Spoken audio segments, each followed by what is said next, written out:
Hello, welcome back to Chaitanya's education. मैं हुमंत श्रीवास्तव। आज हमारे साथ है mister Harsh Bothra. Mister Harsh Bothra, welcome to the channel. Thank you. तो मिस्टर हर्ष बोथरा एक काफ़ी बड़े प्रोफेसर एंड एथिकल हैकर हैं। तो मिस्टर हर्ष बोथरा, मैं आपसे रिक्वेस्ट करता हूँ कि प्लीज़ अपने बारे में थोड़ा सा इंट्रोडक्शन दीजिए। Hi everyone. तो मैं साइबर सिक्योरिटी डोमेन में अभी ऑलमोस्ट 4 से 5 साल से हूँ एंड बचपन से ही ये मेरा इंटरेस्ट रहा है to pursue into cyber security and कुछ ना कुछ साइबर सिक्योरिटी कंप्यूटर से रिलेटेड फील्ड में करने के लिए आई मैंने जब स्टार्ट किया था तो वही गेम हैकिंग से, जब चीट कोड वगैरह डाल के स्टार्ट करते वहीं से मैंने स्टार्ट किया था। वहां से क्यूरियोसिटी स्टार्ट हो गई कि यार हैकिंग क्या है, कैसे किसी सॉफ्टवेयर को हम हैक करके अपने अकॉर्डिंग उसको हम कंट्रोल कर सकते हैं। तो वहां से ये जर्नी स्टार्ट हुई। देन 2016 मैंने अपनी पहली बुक लिखी जो कि गवर्नमेंट ऑफ इंडिया ने 2017-2018 के अंदर हैकिंग की रिकमेंडेड बुक्स के लिस्ट में उसको पब्लिश किया। 2019 के अंदर ग्रेजुएशन कंप्लीट होने के टाइम पे मैंने अपनी सेकंड बुक पब्लिश करी जो कि ऑल्सो अभी अमेजोन पे है। दोनों बुक्स मेरी 4 रेटिंग्स के ऊपर चल रही है अमेजोन में आउट ऑफ 5। फिर मैंने अपनी पहली जॉब स्टार्ट करी एज ए सिक्योरिटी इंजीनियर। वहाँ पे वही हम जो लोग नॉर्मल पेनिट्रेशन टेस्टिंग होती है हमारे फील्ड के अंदर, जिसमें हम एप्लीकेशन की सिक्योरिटी को टेस्ट करते हैं और ये इंश्योर करते हैं कि वो सिक्योर है, ताकि जो लोगों का डेटा है वो सेफ रहे, जो कंपनीज का डेटा है वो सेफ रहे। उसके बाद मैंने बग बाउंटीज करके एक चीज़ होती है उसमें स्टार्ट किया, जो कि एक बेसिकली लीगल तरीका है हैकिंग करने का, जहाँ पे आप कंपनीज को हेल्प करते हो लीगली उनको हैक करके एंड उसके रिटर्न में वो आपको जो है रिवॉर्ड्स देती है। तो 2-3 महीने के अंदर मैं एक बकक्राउड करके इंटरनेशनल प्लेटफॉर्म है वहाँ पे टॉप 150 हैकर्स में पहुंचा। ऐसे करके मैंने अपनी जर्नी स्टार्ट की। मैं फिर सिनैक रेड टीम में पहुंचा जो कि एक लिमिटेड नंबर ऑफ रिसर्चर का पूल है, जहाँ पे आपको एग्जाम दे के एंड क्वालिफिकेशन के बेस पे आपको क्लियर करना पड़ता है उसको। उसके बाद मैंने फिर से जॉब स्विच किया यहाँ पे एंड करंटली जो मेरी जॉब है उसके अंदर भी मैं वही पेन टेस्टिंग का काम करता हूँ। वही सिक्योरिटी असेसमेंट का कंपनीज को हम गाइड करते हैं कैसे वो खुद को सिक्योर रख सकते हैं। और कभी कभार मैं बस ऐसे ही अपनी नॉलेज शेयर करने के लिए जैसे अभी आज इंटरव्यू दे रहा हूँ वैसे ही मैं कुछ टॉक्स के अंदर पार्टिसिपेट करता हूँ। कुछ पूरी टेक्निकल होती है, कुछ सेमी टेक्निकल होती है। तो बस द मेन मोटिव यही है इस चीज़ का कि मिशन साइबर इंडिया, इंडिया को जितना साइबर एजुकेटेड हम कर सकते हैं इन लेमन टर्म्स, कि जितना हम लोग सिक्योर रहेंगे, क्योंकि आने वाले टाइम पे डिजिटल हर एक चीज डिजिटल हो रही है और डिजिटली सिक्योर रहना बहुत ज्यादा इंपॉर्टेंट है। तो मैं आपको ये बताना चाहता हूँ कि ये जो साइबर फाइबर जिसको आप आज इंटरव्यू दे रहे हैं, ये एक ऐसी सीरीज होने वाली है जिसमें हम लोग इंडस्ट्रियल लेवल एक्सपर्ट्स को बुलाकर उनके एक्सपीरियंस से थोड़ी सी नॉलेज लेंगे एंड वो बहुत नॉलेज तो हमारी पब्लिक के काम आएगी ताकि वो आगे और ग्रोथ कर पाए। आई होप आपको समझ में आया हो। बिल्कुल। तो हमारा पहला क्वेश्चन आपसे ये है कि जब आप एथिकल हैकिंग सीख रहे थे, बिल्कुल जी बिगिनर थे, तब आपने जी। क्या प्रॉब्लम फेस करी? तो सबसे बड़ी जो प्रॉब्लम थी, मुझे कोई मेंटोर करने वाला नहीं था। जब मैंने स्टार्ट करी थी ethical hacking around I guess 2013 के 12-13 के अंदर, तो उस टाइम पे आपको रिसोर्सेज नहीं मिलेंगे इंटरनेट पे। कुछ कोचिंग इंस्टीट्यूट होगी जो आपको शायद पैसे लेके सिखाएगी, बट उस टाइम पे भी इतना एक गाइडेड वे नहीं था, आपको कोई गाइडेंस करने वाला नहीं है। इंडिया के अंदर लोग ही कम थे जो इस फील्ड में थे। स्पेशली अगर मैं बोलूँ तो जो ऑफेंसिव सिक्योरिटी होती है, जिसके अंदर मैं अभी करंटली काम कर रहा हूँ, जहाँ पे हम एक्चुअली हैक करके फिर कंपनीज को सिक्योर करते हैं, उनको बताते हैं। तो उस टाइम पे गाइडेंस ही नहीं थी, रिसोर्सेज नहीं थे। मैंने कभी इंग्लिश मीडियम की फॉर्मल एजुकेशन करी नहीं थी मेरे 8th स्टैंडर्ड तक। तो सब कुछ इंग्लिश के टर्म्स में समझना भी एक बहुत ज़्यादा कॉम्प्लिकेटेड चीज़ थी मेरे लिए। उसके अलावा रिसोर्सेज नहीं थे। सबसे बड़ी बात थी कि कंप्यूटर था तो इंटरनेट नहीं था, जब इंटरनेट आया तो एक अच्छा लैपटॉप नहीं था। तो ठीक है, that was a struggling time, जहाँ पे आपको मेन रिसोर्सेज, कोई गाइडेंस और अल्टीमेटली एक इंडिया के अंदर इस फील्ड की अवेयरनेस ही नहीं थी। लोग कहते थे हैकर, अच्छा फेसबुक हैक कर दोगे, इलीगल अनएथिकल काम होता है। तो एक माइंडसेट और मेंटेलिटी बनाना लोगों के दिमाग में कि hackers are good who secure you, वो आपको अल्टीमेटली इस डिजिटल प्लेटफॉर्म पे सिक्योर रख रहे। तो वो एक बहुत बड़ा स्ट्रगल था इसके अंदर, कि लोगों को एक माइंडसेट बनाना। ऑल दो कभी फैमिली साइड से मुझे इस चीज़ का प्रेशर नहीं था कि तुम्हें अगर हैकिंग करनी है तो क्यों करनी है, या किसी ने कुछ ऐसा कहा नहीं। तो दैट वाज एक गुड पॉइंट था उसके अंदर। बट अल्टीमेटली ये कि गाइडेंस एंड रिसोर्सेज की कमी थी बहुत ज़्यादा। तो कोई ऐसा रीजन था या कुछ आपको ऐसा इंटरेस्ट लगा हैकिंग में जिस वजह से आपने ज्वाइन किया इस फील्ड को? सो कंप्यूटर से मेरा इंटरेस्ट बचपन से था। मेरे पास इंटरनेट नहीं था। मेरे पास जो सिस्टम था पहला, वो P2 सिस्टम था, जो पेंटियम की सीरीज 2, एंड बहुत स्लो चलता था उस टाइम पे। 17 GB की हार्ड ड्राइव एंड 256 MB की रैम हुआ करती थी, और आजकल 17 GB की तो रैम आती है केवल इन जनरल। ठीक है, तो वहाँ से पहले बस यही गेम्स खेलना करना और ऐसे ही थोड़ा बहुत कंप्यूटर्स को एक्सप्लोर करना, ये इंटरेस्ट हुआ करता था। देन ऑल ऑफ सडन जब एक पहला लैपटॉप लिया मैंने, i3 लैपटॉप था, गेम खेलता था ये कॉल ऑफ ड्यूटी वगैरह, तो उसके अंदर यार कैसे इस गेम के अंदर अपन लाइक कभी वी विल लाइक हमेशा हम इसके अंदर खेलते ही रहे, कभी हम हारे नहीं, कैसे क्या चीट कोड लगा सकते हैं, तो उससे कोड पता लगा वगैरह। ओके हाँ ये गेम को मॉडिफाई कर सकते हैं, गेम को मॉडिफाई कर सकते हैं, इसका मतलब किसी भी कंप्यूटर की चीज को मॉडिफाई कर सकते हैं। देन ऐसी चीजें मॉडिफाई करते करते एक दिन हैकिंग की टर्म सामने की, okay that is something called hacking. तो उस टाइम पे फेसबुक हैकिंग का काफी था, मेरा एक पुराना फेसबुक अकाउंट भी था, तो मैंने सोचा रिकवर करके देखते हैं इसको हो सकता है क्या, एंड पासवर्ड वीक था तो वो हो भी गया, तो आई वाज लाइक ओके मैं हैक कर सकता हूँ। तो वहां से ये इंटरेस्ट डेवलप होना स्टार्ट हुआ और बस इस फील्ड को फिर एक्सप्लोर करता गया। और तो ब्रो जब आप इस फील्ड में काफ़ी ज़्यादा घुस चुके हैं, काफ़ी ज़्यादा एक्सपर्ट हैं, तो आप क्या मतलब अगर जैसे आपका कोई छोटा भाई है, कोई फ्रेंड है, वो स्टार्ट करना चाहता है, तो उसको सबसे पहले क्या करना चाहिए? सबसे पहली चीज तो मैं ये सजेस्ट करूंगा कि कोई से भी डोमेन में अगर घुसना है, चाहे वो हैकिंग हो चाहे कोई भी हो, तो ये मत करो यार कि हर्ष है या फिर कोई और है तो उसके अंदर जाना है। पहले देखो आपकी रिदम उसके साथ मैच हो रही है क्या। अगर किसी को अगर सिंगिंग करनी है और उसकी अगर आवाज अच्छी है, उसको लगता है कि वो सिंगिंग कर सकता है, तभी वो उसमें जाएगा, राइट। हुँ। उसी तरीके से अगर आपको लगता है कि आपको कंप्यूटर की फील्ड में आना है, आपको कंप्यूटर की चीजें समझ आ रही है, नई नई टेक्नोलॉजी समझ आ रही है, तब आप इस फील्ड को परस्यू करो। अगर आपको कंप्यूटर से कनेक्शन ही नहीं बैठ रहा है तो आपको परस्यू करने का कोई फायदा नहीं है उसको, क्योंकि बहुत ज्यादा टिपिकल हो जाएगा उस केस के अंदर ये। तो फर्स्ट थिंग इज कि चेक करो कि आपकी रिदम सेट बैठ रही है कि नहीं बैठ रही है, आपका इंटरेस्ट मैच हो रहा है कि नहीं हो रहा है।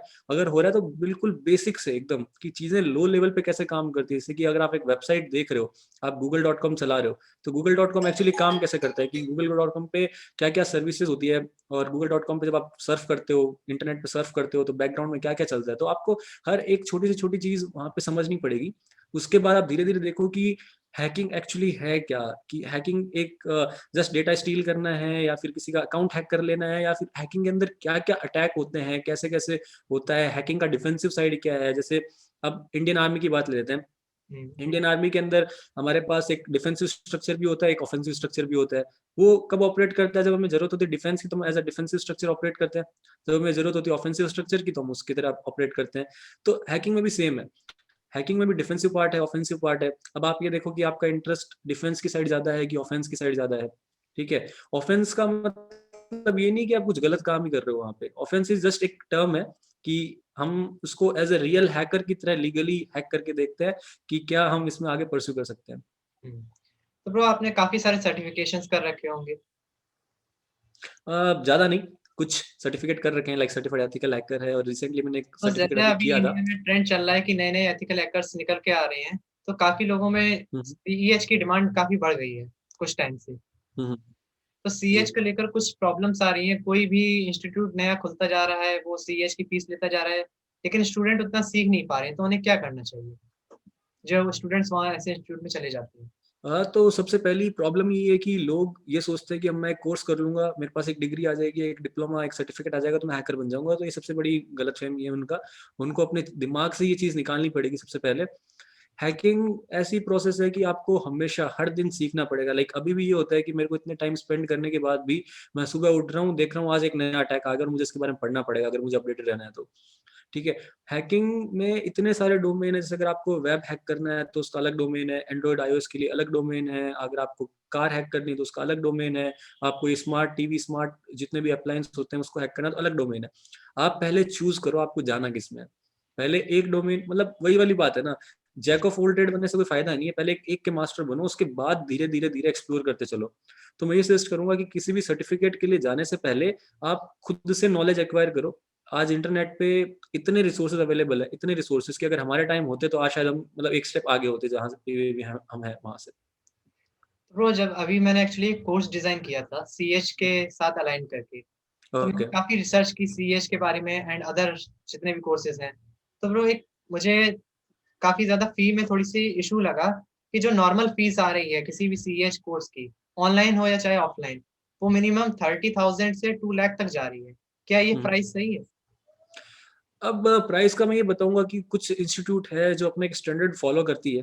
ठीक है, जैसे कि मैंने जब सीएच दिया था अपना तो मैंने ओपन स्टडी करी थी। मैंने इवन जितना मैं खुद से रिसर्च कर सकता था मैंने खुद से रिसर्च किया। मैंने उनका देखा कोर्स करिकुलम क्या है, उसमें वो क्या क्या टॉपिक कवर करते हैं, और मैंने खुद से रिसर्च करके फिर एग्जाम दिया, तो मेरे को इतना कॉस्ट नहीं लगा। हुँ, अब अगर आपको ये चाहिए कि आप कोई जीरो से स्पून फीड करे, आपको हर एक चीज को प्रैक्टिकली समझाए, तो अब कुछ इंस्टीट्यूट होगी जो कि बहुत ज़्यादा हेवीली सर्टिफाइड ट्रेनर्स होते हैं, जिनका नॉलेज रेपुटेशन काफ़ी अच्छा होता है, तो वो पैसे माँगेगी आपसे उस चीज़ के लिए।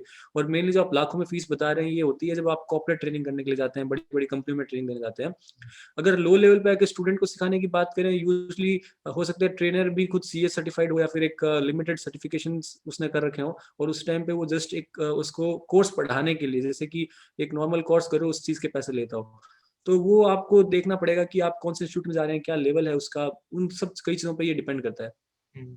तो ब्रो इसीलिए मैंने देखा कि काफ़ी इंस्टीट्यूट्स ऐसे कर रहे हैं कि उनके पास प्रॉपर फैकल्टी नहीं थी।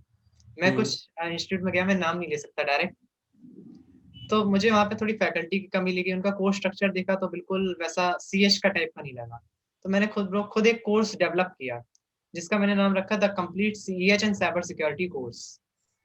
इसमें टोटल 23 मॉड्यूल्स हैं। सीएच में नॉर्मली 20 होते हैं।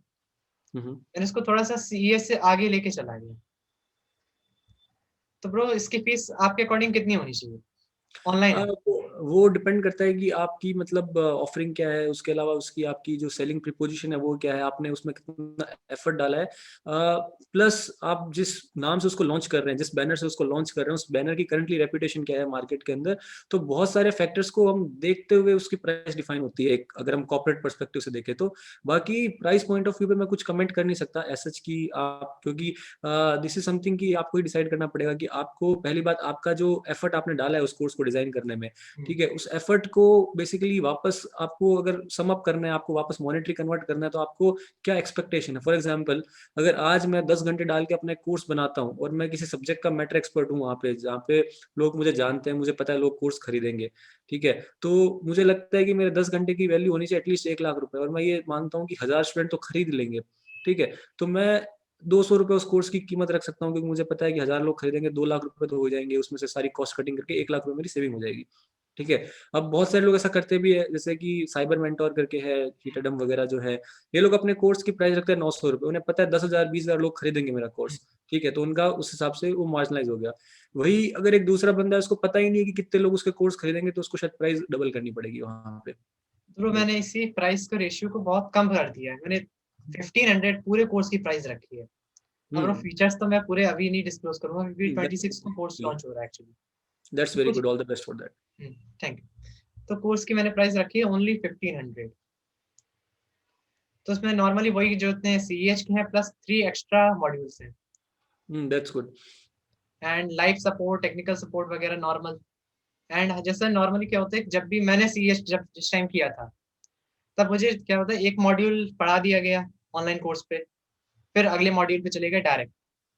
कोई भी रिवीजन वैसा कुछ क्विज़ वगैरह कुछ नहीं हुआ। तो मैंने इसमें हर कोर्स के बाद एक क्विज़ दिया है। जब तक आप क्विज़ क्लियर नहीं करेंगे, तब तक आपका नेक्स्ट मॉड्यूल अनलॉक अनलॉक भी नहीं होगा। इससे ये क्या अच्छी रहता है अप्रोच। आपको स्टूडेंट्स को हेल्प मिलेगी थोड़ी बहुत। हाँ, बिल्कुल, अगर आप रेगुलर क्विज़ करवा रहे हैं या फिर आप रेगुलर उनको कुछ प्रैक्टिकल एक्टिविटीज़ दे रहे हैं, तो फॉर श्योर उनको हेल्प मिलती है कि उनको सीखने को मिलता है। एक तरीके से कैपस्टोन हो जाता है ये कि आपने एक पर्टिकुलर माइलस्टोन पे कितना सीखा, तो ऑब्वियसली ये चीज़ें हेल्प करती है। सीएच किए हुए मुझे भी काफ़ी टाइम हो गया अभी, तो मैं उस चीज़ के ऊपर एग्ज़ैक्टली कमेंट कर नहीं सकता कि उन्होंने कैसे अपने लास्ट 2-3 साल में करिकुलम को रिवाइज़ किया है। हुँ। कंपनीज़ ट्राई करती है अपने करिकुलम को रिवाइज़ करने के लिए, एंड अगर आप कुछ अच्छा ऑफ़र कर रहे हैं और कुछ लोगों की हेल्प कर रहे हैं कम प्राइस में, तो काफ़ी अच्छी चीज़ है ये, और इस चीज़ को मतलब करना भी चाहिए, परस्यू आगे। अच्छा ब्रो जब आपने बुक लिखी थी फर्स्ट अपनी, तो क्या आइडिया आपको कहाँ से आइडिया आया कि बुक लिखूँ? एक ही चीज़ थी कि मुझे किसी ने गाइडेंस दी नहीं, तो मैं किसी को कैसे गाइड कर सकता हूँ, और मुझे अगर एक लार्जर ऑडियंस तक पहुँचना है, तो बुक शायद एक अच्छा वे होगा। मैंने जो अपनी लर्निंग्स थी, मेरे जो भी लेसन्स थे, या जो भी मैंने कुछ अपना देखा था, मैंने उसको जस्ट एक पॉकेट हैंडबुक की तरह रख दिया कि बिगिनर्स को अगर हैकिंग से फ़ैमिलियर होना है, उनको वो टर्म्स एंड टर्मिनोलॉजी सीखने में उनको कोई दिक्कत ना हो। तो बस एक छोटा-सा यही एक एम था। बुक नॉन प्रॉफिट है, बुक से अभी भी जो रॉयल्टी आती है दैट गोज़ टू चैरिटी। मैं अपने पास कुछ नहीं रखता, रॉयल्टी इतनी आती भी नहीं है, क्योंकि टेक्निकल बुक्स है तो वो इतनी निकलती भी नहीं है। हुँ। एंड मेरी फर्स्ट पब्लिकेशन थी, तो उस टाइम पे रॉयल्टी आनी भी जब स्टार्ट हुई तो काफ़ी लेट स्टार्ट हुई, तो वहाँ से भी जैसे सपोज़ 10% 20% जो भी रॉयल्टी का अमाउंट आता है that goes to charity, unknown donations के अंदर जाता है वो पूरा। हुँ। तो बस मेन एम इसका ये है कि बिगिनर्स को कैसे उससे हेल्प हो सकती है, एंड इस बुक की प्राइस भी आई गेस अराउंड 150 है after discount, so I am not sure. ये सब मेरे जो पब्लिशर है वो मैनेज करते हैं। अच्छा ब्रो आपकी बुक में एक लाइन थी, "a person needs a support and a director who can direct him towards the right path of goal, achievement and success." इस लाइन में डायरेक्टर कौन है? यहाँ पे डायरेक्टर वैसे देखे तो आप खुद हो। अगर आपको, जैसे मैं अपना एक एग्जांपल देता हूँ कि मेरी फैमिली में कोई भी टेक्निकल बैकग्राउंड से नहीं है, ठीक है ना, किसी को टेक्निकल एक्सपर्टाइज है, कुछ भी है। अब आपको पता है आपको लाइफ में क्या करना है, या फिर आपका एक एक एक उस टाइम पे ना, जब आप छोटे होते हो, आपका एक ब्लरी गोल होता है कि मेरे को आज से 10 साल बाद ये करना है, आज से 5 साल बाद ये करना है। कुछ लोग होते हैं जो सोचते-सोचते में टाइम निकाल देंगे, आज ये कर लूँगा, कल ये कर लूँगा, आज प्रोग्रामिंग पढ़ता हूँ, कल क्लाउड पढ़ लूँगा, परसों मशीन लर्निंग पढ़ लूँगा, किसी दिन कुछ और पढ़ लूँगा। मेरा जिस दिन मैंने ये डिसाइड किया कि हैकिंग में जाना है, उससे आज ऑलमोस्ट 6 साल हो गए, और आज तक मेरे को अगर कोई पूछता है कि आप खुद को कैसे डिफाइन करोगे? मैं कहूँगा कि मैं साइबर सिक्योरिटी के डोमेन से खुद को डिफाइन करूँगा। हुँ। तो एक मूवी का डायरेक्टर एक एक्टर भी हो सकता है। तो यहाँ पे मेरी लाइफ की मूवी का मैं ही एक्टर था और मैं ही डायरेक्टर था कि मुझे डिसाइड करना था कि मुझे क्या करना है। बस मेरे डिसीजंस मेरे लाइफ के खुद ने मैंने लिए, तो मैं किसी को ब्लेम भी नहीं कर सकता कि भाई आपने मेरा डिसीजन लिया या फिर किसी और ने मेरा डिसीजन लिया, जिसकी वज़ह से आज मैं अपने विश को या अपने करियर को मतलब परस्यू नहीं कर पाया। अगर आज सक्सेस मिलती भी है तो वो मेरे डिसीजन की वज़ह से है, और अगर सक्सेस नहीं भी मिलती तो वो मेरे डिसीजन की वज़ह से होती। हुँ। तो ब्रो जैसे इंडियन फैमिलीज़ हैं ज़्यादातर, तो जब भी कोई इनके बेटा या बेटी बात करते हैं कि भई हमें हैकिंग डोमेन में जाना है, तो लोग थोड़ा-सा इल्लीगल टर्म में ले जाते हैं उसको। तो आप बताइए क्या स वो कैसे कन्विंस करें अपने पेरेंट्स को? सीधी-सी बात है, आप उनको रेशियो दिखाओ कि बेसिकली हैकिंग होती क्या है, और मैं ये सजेस्ट करूँगा कि हैकर क्या है, बहुत ज़्यादा फैंसी एंड कूल टर्म हो गई है। हुँ। आप उसकी जगह सिक्योरिटी रिसर्चर या सिक्योरिटी इंजीनियर ऐसा कुछ टर्म यूज़ करो। उनको ये बताओ कि मैं साइबर सिक्योरिटी परस्यू करना चाहता हूँ, उनको ये मत बोलो जाके डायरेक्टली कि मैं हैकर बनना चाहता हूँ। ठीक है। कहीं न कहीं सोसाइटी अभी काफ़ी ज़्यादा मॉडर्नाइज़ हो गया है, लोगों को समझ आने लग गया है कि एथिकल हैकिंग क्या होती है, व्हाइट हैट हैकिंग क्या होती है। काफ़ी चीज़ें मॉडर्नाइज़ होने लग गई इंडिया में, हैकर्स काफ़ी पॉपुलरली बढ़ रहे हैं, बग बाउंटी हंटर्स काफ़ी बढ़ रहे हैं। बट अभी भी अगर आप ये कहते हो कि मैं साइबर सिक्योरिटी के डोमेन में जाना चाहता हूँ, तो आज भी लोग उसको एज़ अ प्राउड करके समझते हैं। ये पहले भी था। आपको बस एक टर्म को चेंज करना है, किसी को बताओ मत ना।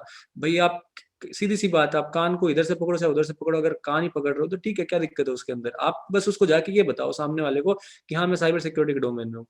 मैंने भी स्टार्टिंग में जब अपना करियर स्टार्ट किया था, मैं भी ये कहता था मैं हैकर हूँ, मैं हैकर हूँ, मैं हैकर हूँ। ठीक है? उसके कुछ टाइम बाद लोग बस वही बोलेंगे आपको, भाई फेसबुक हैक कर दे, ये हैक कर दे, इंस्टाग्राम हैक कर दे। उसके थोड़े टाइम बाद अब मुझे कोई पूछता है आप क्या करते हो? मैं साइबर सिक्योरिटी में काम करता हूँ।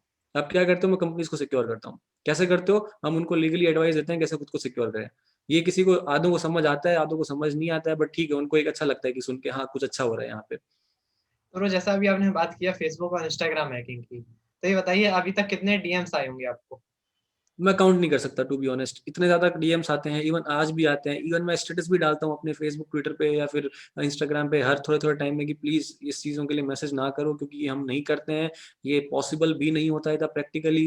इंस्टाग्राम, फेसबुक या कुछ भी हैक होता है उसमें कहीं न कहीं आपका ही रोल होता है। आप कोई मैलिशियस लिंक खोल रहे हो, आप कोई कहीं पे अपना पासवर्ड डाल रहे हो, आप कहीं पे लॉगिन कर रहे हो अपने इंस्टाग्राम, फेसबुक के थ्रू, ये ऑटो लाइकर यूज़ करते हो आप, या जो भी कुछ ऑटो फॉलोवर, अनफॉलोवर वाला यूज़ करते हो। तो ये इनसिक्योर चीज़ें आप खुद यूज़ कर रहे हो एंड देन आप ब्लेम कर रहे हो हैकर्स को, तो ये गलती आपकी है यहाँ पे कि आप खुद ही पहले देख नहीं रहे हो। आप पासवर्ड रख रहे हो, जैसे आपका नाम हर्ष है और आप हर्ष 123 पासवर्ड रख रहे हो, हर्ष एबीसी पासवर्ड रख रहे हो, तो ये छोटी-छोटी चीज़ें हैं जिसकी वजह से आज भी अकाउंट हैक होते हैं।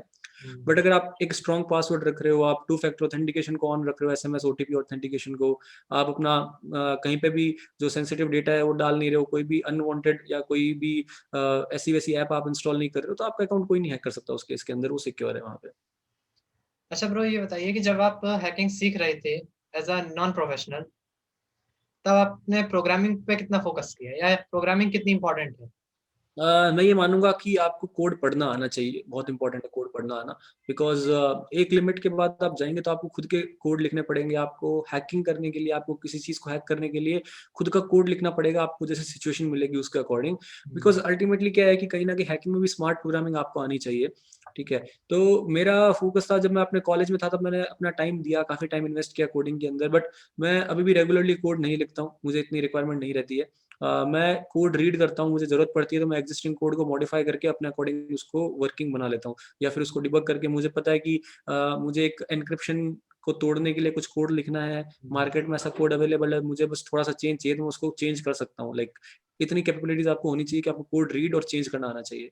मतलब और मेनली इतना ज़्यादा वैसा नहीं है कि पूरा डीप में जाने की ज़रूरत है। देखो, अगर आप जा सकते हो, आपको इंटरेस्ट है, तो बहुत-बहुत प्लस पॉइंट रहेगा आपके लिए। आप किसी भी तरह की टेक्नोलॉजी को हैक करने में ईज़ी रहोगे, आपको काफ़ी ज़्यादा हेल्प मिलेगी, क्योंकि आप उस चीज़ के डेवलपर हो बेसिकली। अगर आपको एक प्रोग्रामिंग लैंग्वेज पूरी डीप में आती है, तो मैं ये कहूँगा आप उस प्रोग्रामिंग लैंग्वेज के डेवलपर हो।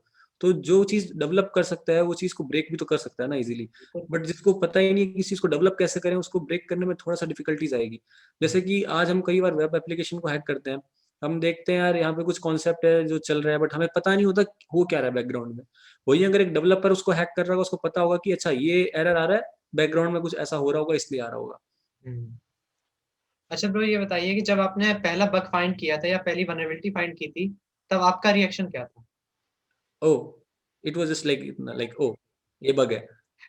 आई वाज़ लाइक ओह! ये बग है इतना ईज़िली। तो जब मेरा फर्स्ट बग था वो ये था कि मैं किसी यूज़र के अकाउंट से, सपोज़ 2 यूज़र हैं, यूज़र ए, यूज़र बी, कोई सोशल मीडिया वेबसाइट है, तो मैं यूज़र ए के अकाउंट से, मैं यूज़र बी हूँ और मैं यूज़र ए के अकाउंट से कमेंट कर सकता हूँ। लाइक कि मैं आपकी पिक्चर पे कमेंट कर रहा हूँ, किसी दूसरे के नाम से, हुँ, उसके अकाउंट से। एकदम लेजिट होगा, सब कुछ होगा। तो वो वहाँ पे इसको हम कहते हैं इनसिक्योर डायरेक्ट ऑब्जेक्ट रेफरेंस, आईडोर होता है, ब्रोकन एक्सेस कंट्रोल वल्नरेबिलिटी होती है ये, कि एप्लीकेशन जो होती है वो वेरीफाई नहीं करती कि जो रिक्वेस्ट कर रहा है वो कौन-सा यूज़र कर रहा है। मैंने आपकी यूज़र आईडी डाली और आपके आईडी से हो गया, मुझे आपके अकाउंट में लॉगिन करने की ज़रूरत नहीं पड़ी वहाँ पे। हुँ। तो ये भी एक सीरियस इश्यू होता है कि आप किसी और की आइडेंटिटी को चुरा सकते हो उस केस के अंदर, और आप किसी और यूज़र की तरह कमेंट कर सकते हो। तो वो मेरा पहला बग था, 2 मिनट लगे इसको ढूँढने में, मतलब पीछे टाइम काफ़ी लगा था, बट जब एक्सप्लॉइट किया इसको 2 मिनट लगे थे। जस्ट एक आईडी चेंज करके देखनी थी और रिएक्शन था, ओह! ये बग है। तो जब आपने ये बग फाइंड किया था तो आपके पेरेंट्स का क्या रिएक्शन था फिर? अ, पेरेंट्स का ऐसा कुछ रिएक्शन था नहीं, क्योंकि उनके लिए, क्योंकि मेरे पेरेंट्स पढ़े-लिखे हैं नहीं, एंड उनके लिए इट्स लाइक कि अच्छा कर रहे हो, बढ़िया बात है, बहुत अच्छा। तो बस ये है कि हाँ, मैंने कुछ अचीव किया तो दे आर लाइक कि हाँ, बहुत बढ़िया वाली सीन है। तो क्योंकि मैंने जैसे बताया कि मेरी फैमिली में ऐसा कोई टेक्निकल बैकग्राउंड से है नहीं, तो बग्स समझ आना तो थोड़ा-सा काफ़ी टिपिकल टास्क हो जाता है। तो मैं उसके लिए ट्राई भी नहीं करता हूँ अभी कि उनको ये समझाऊँ कि बग्स क्या होते हैं या फिर वो क्या होते हैं। वही हुँ। सेम सिनेरियो है कि अगर आप अभी फिलहाल सपोज़ काम कर रहे हो साइबर सिक्योरिटी में, और आपके घर में कोई सपोज़ सीए है या फिर कोई एमए एमबीए है, कोई ऐसा है, तो उसको आप कैसे समझाओगे डिनायल ऑफ सर्विस क्या होता है? उसको क्या रिलेवेंट नहीं है उसके लिए डिनायल ऑफ सर्विस समझना इतना डेप्थ में। तो जैसे जब आप bug bounty as a professionally करने लगे थे, बगक्राउड या किसी और प्लेटफ़ॉर्म पर, तब जैसे आपने वहाँ पर कोई बग फाइंड किया होगा तो वहाँ पे आपको उसका रिवॉर्ड मिला होगा। तो आपने ये तो बताया होगा अपने पेरेंट्स को कि मैंने ये बग फाइंड किया तो मुझे ये रिवॉर्ड मिला। हाँ, बस मैं इन जनरली इतना बताता हूँ कि मैं थोड़ा-सा बाहर से काम लेता रहता हूँ। मैं थोड़ा-सा फ्रीलांसिंग करता हूँ, जिसमें जो होती है बाहर की कंपनी होती है, उनके साथ एसोसिएट होके उनको जो मैं काम अभी डेली जॉब में करता हूँ, वहाँ पे भी करता हूँ, और आज मैंने इतने उससे अर्न किया बस। हुँ। अच्छा ब्रो ये बताइए कि जैसे अभी काफ़ी सारे लोग डोमेन में आ रहे हैं हैकिंग के एंड ज़्यादातर यंगस्टर्स ही हैं क्योंकि यंग इंडिया। हुँ, हुँ। तो ये बताइए उनके लिए कुछ आप एडवाइस देना चाहेंगे? यार मैं ये कहूँगा कि जस्ट फ्लो में आके, सबसे पहले लोग क्या करते हैं, फ्लो में, अच्छा हैकिंग में पैसा है, पैसा है, पैसा है, बग बाउंटी में पैसा है, हम आ गए, कुछ हुँ, मिला नहीं, डिमोटिवेट हो गए, एंड देन पता नहीं क्या करना है, करियर में क्या करना है, गलत स्टेप भी लेते हैं कुछ लोग, इस चक्कर हुँ, में डिप्रेस हो जाते हैं, स्ट्रेस हो जाते हैं। तो सबसे पहली चीज़ कि अगर इंटरेस्ट है तभी आओ। पैसा हर फील्ड में है, आपको बस उसको एक्सप्लोर करना पड़ेगा कि किस फील्ड में कैसा है, ठीक है? आज बहुत सारे लोग ऐसे हैं जो हो सकता है बग बाउंटी से ज़्यादा पैसा कमा रहे हो, और कमाते भी हैं नो डाउट, ठीक हुँ। है? बट आपको एक्सप्लोर करना पड़ेगा कि कैसे निकालना है उस फील्ड से। फिर आपका इंटरेस्ट है, आप बग बाउंटी में आ गए, आप हैकिंग में आ गए, तो सबसे पहली चीज़ आप सीधा कॉन्सेप्ट्स को सीखो। आप बग रिपोर्ट कर रहे हो जैसे कि रेट लिमिटिंग एंड देन आप एक्सपेक्ट कर रहे हो कि आपको पैसा मिले, ज़रूरी नहीं है। ये बहुत ईज़ी से निकालने वाला बग है, और जो ऑलरेडी बंदे हैं वो क्यों छोड़ेंगे इस बग को? आप रिसर्च करो, आप SQL इंजेक्शन निकालो, आप कोई टिपिकल बग निकालो, उसको फिर आपको लगता है कि आपको पैसा नहीं मिल रहा, तो शायद आपको कहीं न कहीं और सीखने की ज़रूरत है, बट डिप्रेस होने की कोई ज़रूरत नहीं है इस चीज़ के अंदर। अच्छा ब्रो अभी तक आपने काफ़ी कुछ अचीव किया, काफ़ी अपने गोल्स क्लियर किए। तो आपके फ्यूचर गोल्स क्या हैं? मेरा फ्यूचर गोल फिलहाल तो अभी एक स्टेबल लाइफ को कंटिन्यू करना, जहाँ पे stable job, stable income, and उसके बाद थोड़ा-सा जो खुद के पर्सनल गोल्स हैं, लाइक एक घर खरीदना या फिर जो कुछ ऐसे हैं, लाइफ में स्टेबिलिटी के गोल्स हैं फिलहाल। और करियर एस्पेक्ट से वही, मुझे अभी 2 बुक्स और लिखनी है जो कि इन प्रोसेस है लिखने के लिए। उसके अलावा बस वही है कि कैसे अपनी नॉलेज को और शेयर करके, और कैसे एक अच्छा हम साइबर इंडिया मिशन को कंटिन्यू कर सकते हैं, कैसे हम लोगों को और इंडिया के अंदर साइबर लिटरेट या साइबर एजुकेटेड कर सकते हैं। एटलीस्ट जो हमारे आस-पास के लोग हैं जो साइबर सिक्योरिटी डोमेन से नहीं है, बट फिर भी कैसे हम अपने अकाउंट्स को सिक्योर रख सकते हैं। और बस अभी शॉर्ट टर्म तो गोल यही है। उसके बाद अभी लॉन्ग टर्म के अंदर एज़ सच की स्टेबल लाइफ होने के बाद लेट्स सी किसी दिन अगर कभी खुद का हम एक काइंड ऑफ साइबर एनजीओ कह सकते हैं, या फिर एक kind of cyber literacy mission कह सकते हैं कि कुछ कैसे उसको रन कर सकते हैं जो कि पूरा नॉन प्रॉफिट में चले। अच्छा ब्रो, जैसे अभी काफ़ी सारी साइबर सिक्योरिटी एक्सपर्ट्स एंड अलग-अलग तरह के यूट्यूबर्स आ रहे हैं टेक से रिलेटेड, यूट्यूब पर एंड अलग-अलग सोशल मीडिया प्लेटफ़ॉर्म्स पे। तो ये बताइए 2050 में इंडिया कहाँ पर स्टैंड करेगा साइबर सिक्योरिटी डोमेन में? मैं अभी भी ये बोलूँगा, इंडिया आज भी साइबर सिक्योरिटी पर्सपेक्टिव से अगर हम बात करें कि ऑफेंसिव सिक्योरिटी के स्टैंडर्ड से, इंडिया अभी भी टॉप कंट्रीज में कैलकुलेट होता है। अगर आप बकक्राउड या इनकी सर्वे देखें तो इंडिया 2020 के अंदर जो उनका सर्वे था उसके अकॉर्डिंग इंडिया नंबर 1 पे था बग बाउंटीज के टर्म्स में, हुँ, केवल अगर हम बात करें तो। और अगर डिफेंसिव में बात करें तो आज भी गवर्नमेंट लेवल पे हमारे पास काफी थोड़े से ड्रॉबैक्स हैं जहाँ पे हम इसको इतना प्रमोट नहीं कर रहे हैं, but in terms of education and knowledge हमारे पास काफी रिसोर्सेज ऑलरेडी हैं।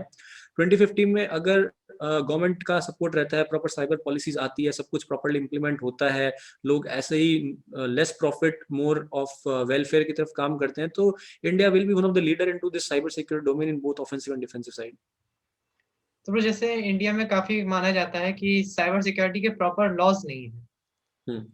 अगर लॉज़ आ जाते हैं तो आई थिंक ज़्यादा फ़र्क पड़ना चाहिए। लॉ आने से बहुत ज्यादा फर्क पड़ेगा। जो फर्क पड़ेगा मेनली वो डिफेंसिव साइड पे पड़ेगा। उसके अलावा जो कंपनीज है इंडिया के अंदर जो अपने सॉफ्टवेयर बनाती है उनको अपनी रेगुलर ऑडिट्स करवानी पड़ेगी, उनको अपनी रेगुलर असेसमेंट्स करवाने पड़ेंगे। जैसे भी आप देखते हैं यूरोप में देख लीजिए या फिर जो बाहर देख लीजिए, हिप्पा स्टैंडर्ड फॉलो होते हैं, जीडीपीआर फॉलो होता है, दूसरे फॉलो होते हैं कि डेटा कैसे प्रोटेक्ट करना है, उसके अलावा कैसे आपको अपनी एप्लीकेशन को बार बार टेस्ट करवाना है। उसके अलावा एक स्टैंडर्ड एमएसपी होती है जो मैक्सिमम मिनिमम सेलिंग प्राइसिंग होती है हर एक चीज की। तो अभी इंडिया के अंदर जो गवर्नमेंट की वेबसाइट्स होती है, जो वेंडर्स होते हैं, वो एक कहीं ना कहीं उनकी जो मैं मानता हूँ टेस्टिंग होती है वो ऑटोमेटेड ज्यादा होती है मैन्युअल से। और हुँ। ऑटोमेटेड टेस्टिंग से बहुत सारे सिक्योरिटी इश्यूज मिस होते हैं। तो कहीं ना कहीं हमें एक साइबर पूल या साइबर विंग की जरूरत है जहाँ पे हम प्रॉपरली इन स्ट्रक्चर को डिफाइन कर सकें कि कैसे हमें ऑफेंसिव और डिफेंसिव स्ट्रेटेजीज को एक साथ लेके चलना है। ओके ब्रो, तो यहाँ तक हमारा था क्वेश्चंस राउंड। अब ब्रो होगा थोड़ा-सा रैपिड फायर राउंड। आपके पास 5 सेकंड होंगे, 2 ऑप्शन में से 1 ऑप्शन सिलेक्ट करना होगा। तो चलिए श्योर। शुरू करते हैं फिर। श्योर। मेटास्प्लॉइट प्रो और बर्कसूट प्रो। बर्प। हुँ। काली लिनक्स और पैरेट सिक्योरिटी। आली। विंडोज़ और Linux. Windows. Web app pen testing, network pen testing. Web app. Twitter और इंस्टाग्राम। ट्विटर। ओके, बगक्राउड और HackerOne. Bugcrowd. TryHackMe, Hack The Box. Hack The Box. WhatsApp, Signal और Telegram. Signal. क्या है वो? Signal. Signal. Okay. Reading books और watching videos. watching videos and reading books, both are equal for me, like जरूरत के but according आपको उसमें करना पड़ता है, but select one, watching videos। Select one. watching videos। Hacking web applications और making web applications. hacking web applications। अच्छा bro, आपसे बात करके बहुत अच्छा लगा। तो ये बताइए कि जैसे धीरे-धीरे इंडिया ग्रोथ करता जा रहा है, तो क्या थोड़ा-सा सुधार होना चाहिए और? In terms of cyber security में या फिर एज अ होल, लाइक कैसे आप थोड़ा फुल सा आईटी इसको industry. In IT industry.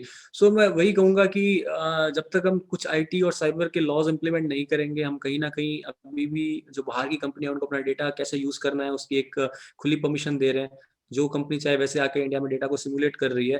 But कुछ नई पॉलिसीज आई भी हैं, आ भी रही हैं, ड्राफ्टिंग में चल रही है, तो वो एक काफी अच्छा स्टैंड पॉइंट है जहाँ के ऊपर जैसे अभी काफी एप्स का बैन हुआ है इंडिया के अंदर। तो वो एक काफी अच्छा स्टेप था कि गवर्नमेंट ने फाइनली थोड़ा सा स्टेप लिए, उनके अकॉर्डिंग नई एजुकेशन पॉलिसी आई। मैं ये कहूंगा कि नई एजुकेशन पॉलिसी में आप अगर वही वाली चीज, अगर आप किसी को बचपन से हिंदी सिखाते हो, इंग्लिश सिखाते हो, जो भी लैंग्वेज सिखाते हो, चाहे आप फॉरेन लैंग्वेज सिखाओ, उसको सीखना आ जाएगी। ठीक है, हुँ, बच्चा पैदा होता है उसको पता नहीं होता वो क्या बोलने वाला है, वो राइट, राइट। सराउंडिंग। वैसे ही अगर वो थोड़ा थोड़ा टेक्नोलॉजी से फैमिलियर होते जाएंगे, मैं ये नहीं कह रहा उनको बर्डन करो, बट उनको थोड़ा थोड़ा फैमिलियर कराओ। उनको थोड़ा थोड़ा बताओ कि चीजें काम कैसे करती है। उनको सी प्रोग्रामिंग मत कराओ, बट उनको विजुअल प्रोग्रामिंग कराओ जिसमें वो लॉजिक बनाना सीखें। तो विजुअल प्रोग्रामिंग इंडिया में अभी भी नहीं होती और बहुत सारे प्रोग्रामर्स को पता भी नहीं होता विजुअल प्रोग्रामिंग होती क्या है। विजुअल प्रोग्रामिंग में बेसिकली क्या होता है, आप वेरियस प्रोग्रामिंग के लॉजिक ब्लॉक्स होते हैं, उनको आप ऐड करके एक छोटा सा गेम बना दिया, एक छोटा सा प्रोग्राम बना दिया। उससे बच्चा क्या सीखता है कि लॉजिक्स कैसे बिल्ड होते हैं। प्रोग्रामिंग की सारी लैंग्वेज में केवल लिखने के तरीके अलग हैं, लॉजिक बनाना सब में सेम है। जैसे सी का एग्जांपल ले लो या जावा का एग्जांपल ले लो, एक फंक्शन को लिखने का तरीका अलग होगा। जावा के अंदर 4-5 लाइन में लिखा जाएगा, पाइथन में एक लाइन में लिख दोगे, बट लॉजिक अल्टीमेटली सेम है। आपको अगर किसी दो वर्ड्स हैं, सपोज 5 और 6 को जोड़ के 11 का रिजल्ट लेके आना है और आपको इसको अलग अलग प्रोग्रामिंग लैंग्वेज में इंप्लीमेंट करना है, पाइथन में 1 लाइन का, सी में 5 लाइन का, जावा में 10 लाइन का, किसी में कितनी लाइन का, बट लॉजिक तो सेम है ना, आपको करना तो अल्टीमेटली प्लस ही है, राइट? बस। तो लॉजिक्स सीखना बहुत ज़रूरी है यहाँ पे। और आईटी इंडस्ट्री के अंदर अभी मैं ये बोलूँगा कि कॉम्पिटिशन बहुत है, बट अगर आपको नॉलेज है तो आपको कॉम्पिटिशन कुछ नहीं कहने वाला। आप अपने हिस्से का कमाओगे, आप अपने हिस्से का खाओगे और कोई दिक्कत नहीं है।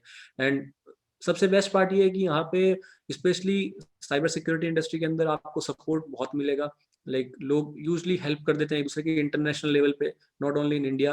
आप अगर देखोगे तो आप ट्विटर पे कुछ ट्वीट कर रहे हो, किसी को टैग कर रहे हो, नहीं भी टैग कर रहे हो, किसी को पता होगा, वो देख रहा है ट्वीट को, तो they will answer it, they will like respond it. तो मैं ये कहूँगा कि काफ़ी एक अच्छा करिकुलम और एक अच्छा एटमोसफियर है साइबर सिक्योरिटी का भी इंडिया के अंदर।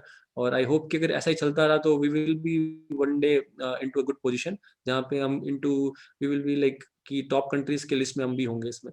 हुँ। अच्छा ब्रो, जैसे आपने टेलीग्राम वगैरह के स्कैम्स के बारे में सुना ही होगा, जो कार्डिंग वगैरह चलती है।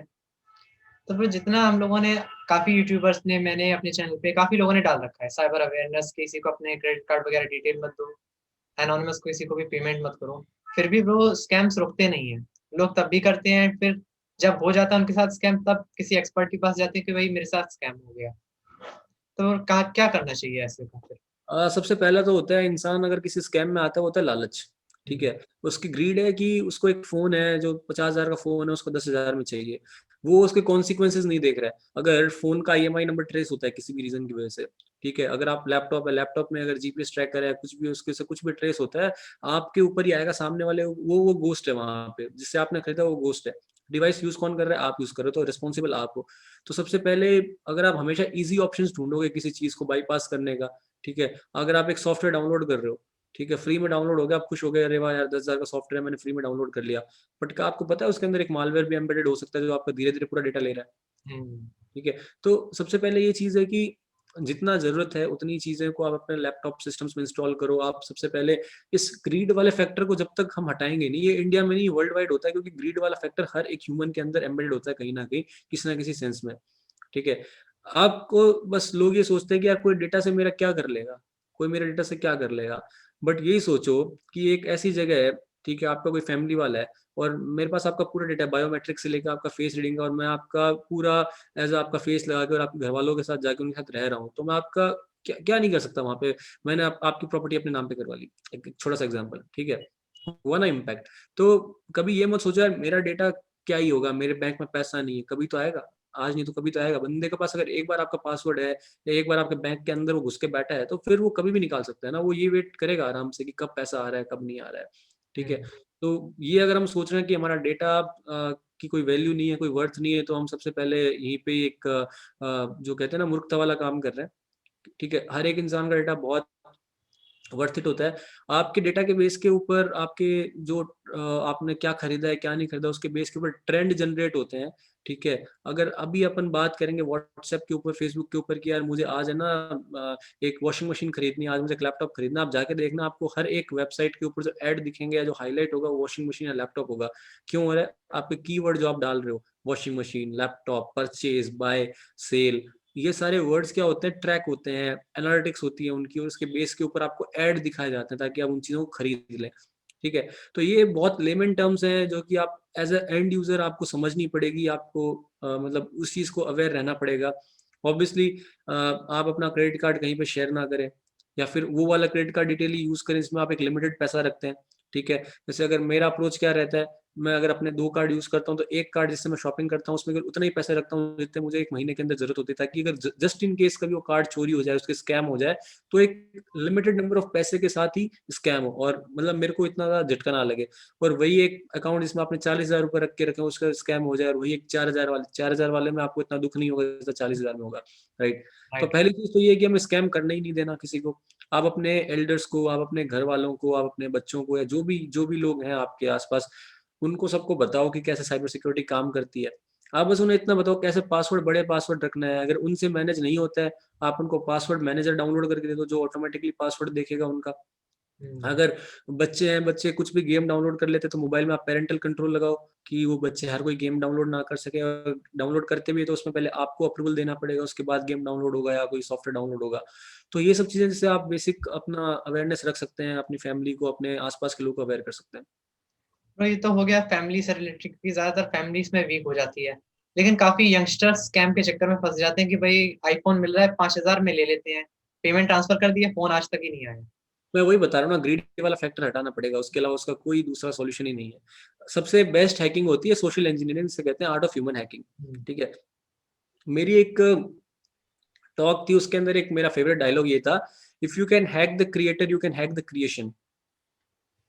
हमने ही सब कुछ बनाया है, ह्यूमंस ने ही सब कुछ बनाया। अगर आप ह्यूमंस को ही हैक कर सकते हो तो आप उनकी बनाई हुई क्रिएशन को तो हैक कर सकते हो, चाहे वो मशीन हो, चाहे वो सॉफ्टवेयर हो, चाहे वो कुछ भी हो। तो जब तक आप अपने ह्यूमन माइंड को एक्टिव नहीं रखेंगे, बहुत सारे लव बेस्ड फ्रॉड भी होते हैं कि टिंडर पे जाओगे या कहीं और जाओगे, वहाँ पे लड़का या लड़की आपको पहले फंसाएगा, फिर पैसे निकालेगा। तो वही है ना, अल्टीमेटली किसी चीज़ का ग्रीड था आपको, ठीक है? तो ग्रीड किसी भी फॉर्म में हो सकता है, कहीं न कहीं यहाँ पे आपको सोशल इंजीनियरिंग हो रही है आपके साथ। आपको लोग आपको ह्यूमन एलिमेंट्स में बेवकूफ़ बना रहे हैं, आपको ह्यूमन एलिमेंट्स आपको बेसिकली फूल कर रहे हैं। तो आपको उन ह्यूमन एलिमेंट से थोड़ा-सा अवेयर रहना पड़ेगा कि कैसे हम उन ह्यूमन एलिमेंट्स को अवॉइड करके, किसी को अपने सीक्रेट्स नहीं बताने हैं, किसी को अपना कुछ नहीं बताना। वेरीफाई करो आप किससे बात कर रहे हो, वो बंदा जेन्युइन है कि नहीं है। ये ऑनलाइन फ्रॉड आजकल इसलिए होते हैं आधे से ज़्यादा, ऑनलाइन आपको फेक आईडीज़ मिलेगी, बिल्कुल लेजिट दिखेगी, आपसे मीठी-मीठी बातें हो रही है, आप एकदम भावुक हो गए, भावनाओं में बह गए हैं और उसके बाद अपने पैसे दे रहे हैं, कुछ और चीज़ उसको गिव अप कर रहे हैं। तो उस चीज़ का कोई सेंस नहीं बनता वहाँ पे। Thank you bro. तो ये थे मिस्टर हर्ष मोत्रा। आपका बहुत-बहुत धन्यवाद। Thank thank you. यू।